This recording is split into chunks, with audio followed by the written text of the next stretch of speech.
Voici une vidéo sur la tempérance, le numéro 14 du tarot de Marseille. Donc dans un premier temps, on va d'abord regarder comment elle est constituée, voir les numéros, voir le positionnement. Je vous rappelle, en haut, c'est tout ce qui est spirituel, en bas, tout ce qui est matériel, à gauche, le passé, à droite, le futur. Et puis, on va voir comment elle se positionne. Et puis, on regardera au fur et à mesure les messages de la tempérance qu'elle nous apporte. Déjà, au niveau du numéro, vous voyez, on a le 10 plus 4. Le 10, c'est 1, 0. 1 plus 0 égale 1, c'est le commencement. Donc on doit démarrer quelque chose, il y a quelque chose qui démarre, en tout cas qui continue avec le carré. Parce qu'on a aussi la roue de fortune, le 10, donc un cycle qui tourne, et qui se construit avec le 4, qui est l'empereur dans le tarot, qui est la maison, la construction. Donc c'est une nouvelle étape à construire. On a une femme ici, plutôt jeune, qui est une femme avec des ailes d'ange qui sont de couleur chair. Donc dans la matière, cette femme, la tempérance, permet de guérir, permet d'avoir une protection de l'humain en fait. Elle protège de ses ailes, donc la tempérance protège, guérit. Et on voit qu'elle touche à peine de son aile ici le passé. D'ailleurs, elle regarde en fait tout ceci sur le passé, elle regarde tout ça. Elle voit en fait la transformation, la mort, parce qu'elle se trouve entre le 13, la mort, et le diable, à droite.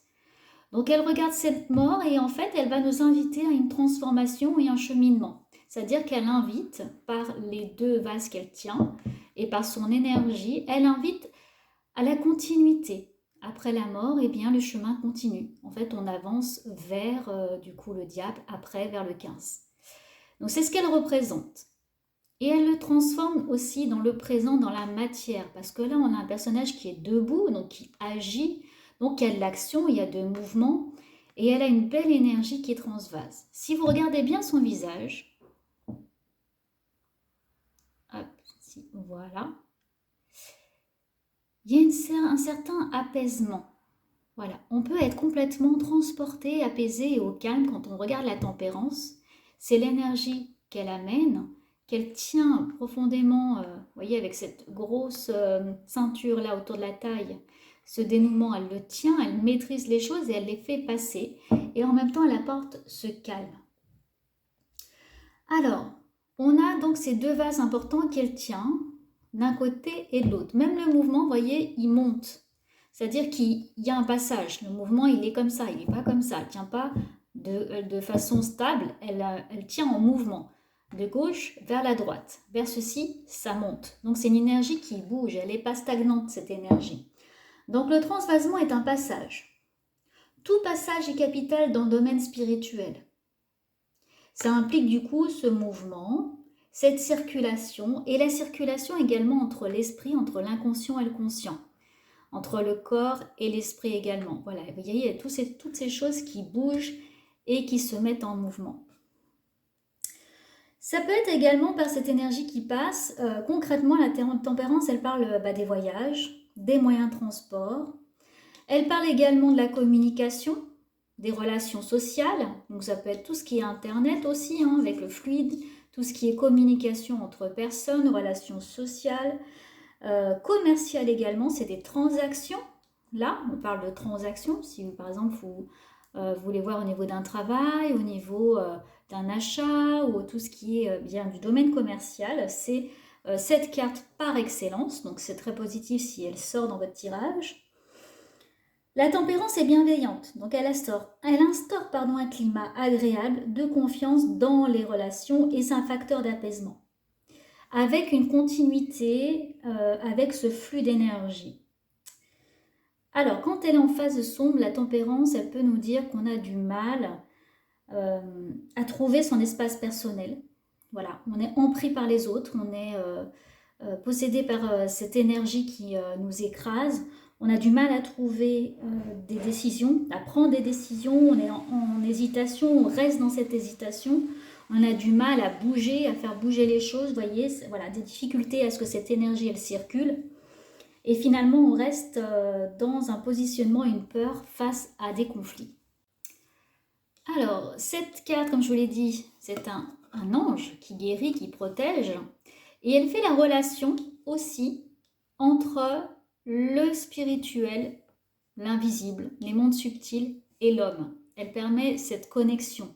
Elle met en relation aussi, ça c'est un terme intéressant dans un tirage, une mise en relation entre personnes, entre son conscient, son inconscient, entre notre mental et puis la réalisation de ce qu'on veut aussi, et entre les personnes. C'est un intermédiaire en fait, hein, la tempérance entre le divin, voilà, la connexion spirituelle et l'homme. Intermédiaire qui est bénéfique puisqu'elle a des ailes d'ange, donc elle guérit, elle protège, et qui protège et permet de faire évoluer les choses. Voilà, elle n'évite pas les épreuves, elle y va, quoi. C'est une carte d'action, elle sait faire la part des choses et neutraliser les conflits. Donc en façon, comme je vous l'ai dit, bah, du coup c'est tout l'inverse, on peut avoir du mal à trouver des solutions ou être complètement connecté et à comprendre eh bien, les passages. Voilà, on peut avoir du mal à trouver des solutions. Mais c'est une carte, quand elle est positive et puis elle est suivant l'endroit dans le tirage, qui apporte cet apaisement, cette sérénité. On crée des liens, des relations sociales, on se sent bien avec son entourage, ses amis, ce qui est autour. Ça peut être après effectivement aussi une période plus sombre, puisque la carte d'avant c'est qu'elle regarde, bah, c'est la mort, hein, c'est la transformation. Donc on peut être dans une période de transition, vous voyez, de passage, une période de reconstruction qu'on retrouve avec ces numéros-là, comme je vous l'ai dit. C'est encore d'autres mots pour vous permettre de faire parler le tarot dans votre tirage, de vous donner des outils et des mots en fait. C'est une bonne médiation, elle est diplomate, on sait modérer ses pulsions, on guérit, on soigne, voilà, on a un ensemble de choses. Dans le côté donc plus négatif, au niveau du développement personnel, eh bien, on n'arrive pas à se décider, on est indécis, on se sent pris par les autres, happé. On n'arrive pas à s'imposer, on n'arrive pas non plus à trouver des solutions, on voit des nouvelles qui sont erronées, on ne comprend pas trop, on ne fait pas circuler du coup les nouvelles, mais en tout cas, on fait circuler peut-être des mauvaises informations, des mauvaises choses. C'est superficiel et on n'a pas d'opinion personnelle. Voilà pour la carte de la tempérance qui est toujours très intéressante. N'hésitez pas à voir toutes les autres vidéos, à vous abonner et liker. Et puis, je vous souhaite de belles continuités sur le tarot Marseille. Et je vous dis à très bientôt.